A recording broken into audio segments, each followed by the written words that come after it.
sommes donc à la veille du lancement du deuxième fonds qui vient être consolidé par la présence tout d'abord de la Grande-Bretagne, mais aussi de l'Union européenne. Et nous sommes aussi très heureux de dire que le KfW est en train de réfléchir aussi à rejoindre le groupe.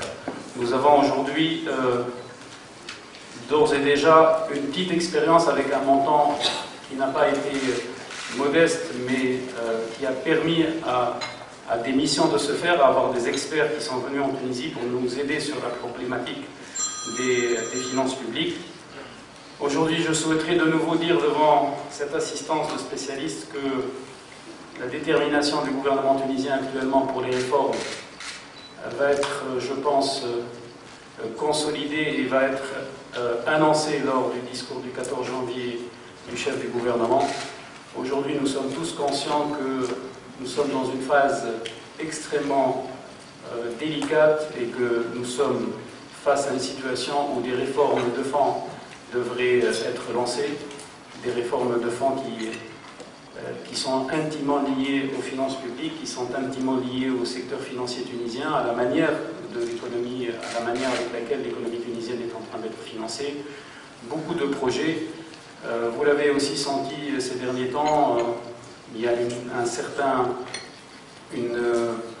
certain malaise qui se dégage par rapport à ce qui se passe dans les régions et par rapport à l'accélération des projets publics et l'exécution des projets publics dans les régions. Nous avons aujourd'hui, suite au 2020, les montants nécessaires au projet, mais il faudrait qu'on soit capable, et c'est aussi une responsabilité qui est partagée par les membres du gouvernement, pour aller le plus vite dans ce que les Anglais appellent l'implementation des projets à l'intérieur, pour que précisément la population tunisienne puisse voir le premier coup de pioche se faire sur les principaux projets structurants de l'économie nationale. Voilà, je ne vais pas être long, je suis obligé de vous quitter dans à peu près une demi-heure. Je suis à votre disposition si vous avez des questions à me poser directement ou des suggestions à me faire avant de partir. Je remercie encore une fois tous les amis de la Tunisie qui sont en train d'appuyer cette transition démocratique. Ça a été dit et redit, je pense que la Tunisie aujourd'hui a terminé sa transition politique. Nous sommes dans des situations macroéconomiques délicates et nous avons besoin des appuis des amis de la Tunisie qui sont aujourd'hui nombreux. Je les remercie au nom du gouvernement tunisien, en votre nom à tous, et je vous souhaite de bons travaux. Merci beaucoup.